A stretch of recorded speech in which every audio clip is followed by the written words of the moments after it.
Morning by Julie Sharp, Part 3.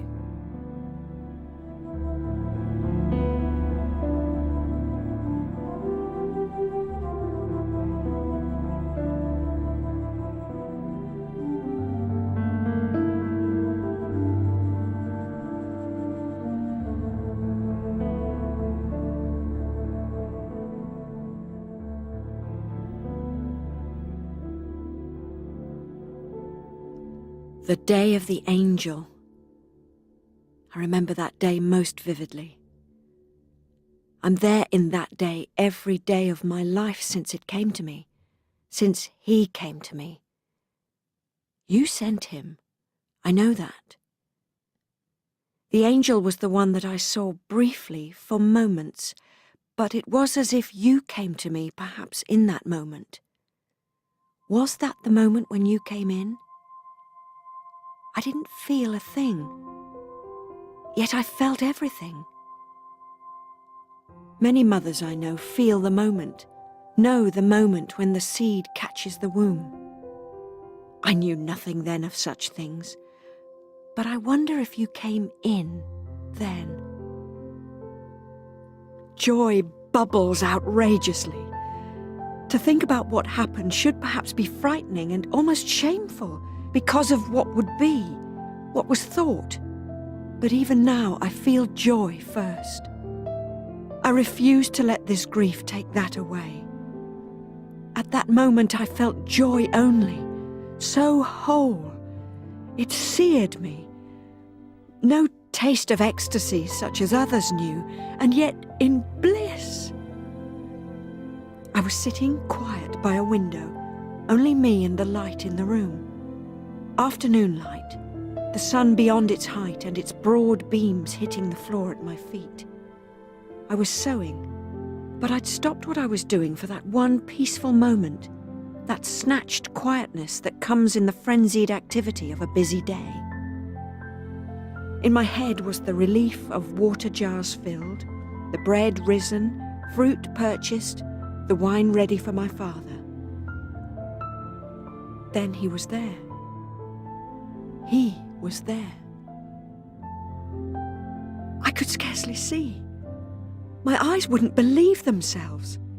He was ablaze. He dazzled. A white fire, an incredibility, a being, other, beyond all men. He was removed from any named thing I had seen, except perhaps in dreams. He was too real for any dream. I felt him. Not with my hands, but he was tangibly in the room in all that burning brightness. Everything spun. I felt as if I'd faint. Then he spoke. He told me not to be afraid.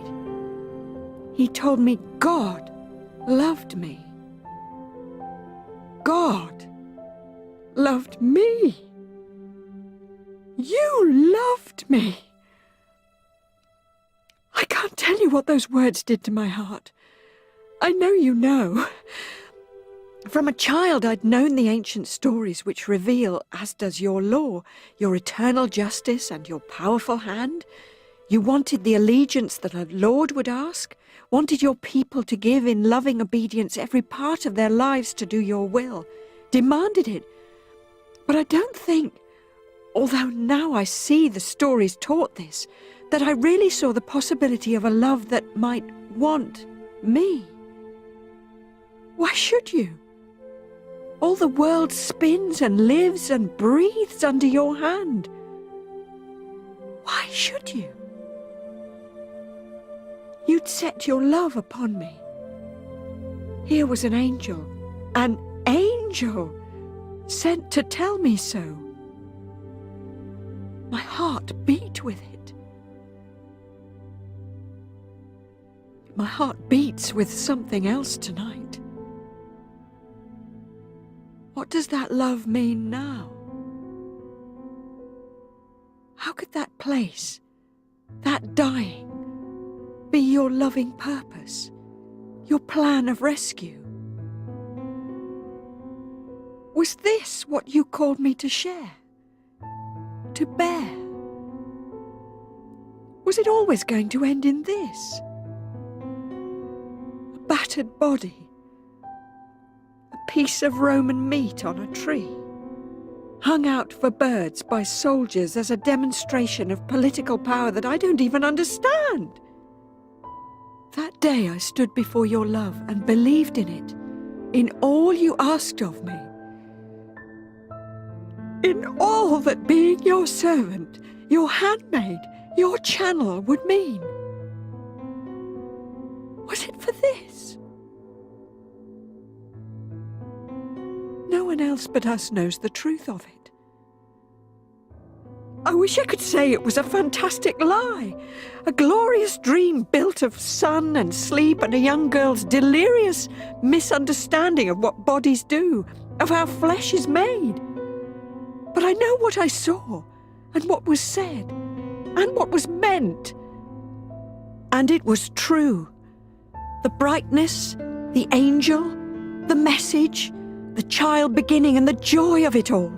And I did everything you asked of me, didn't I? Didn't I? So often, you don't answer.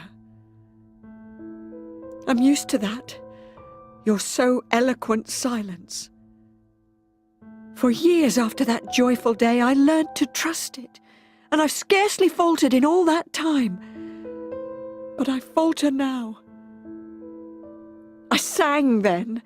My heart was so full it wouldn't keep quiet in my breast. I thought it would lift me from the ground. All I have left in my mouth now is this. This hopeless, helpless pleading outside a locked door. This impenetrable wall. I am screaming. Hear me.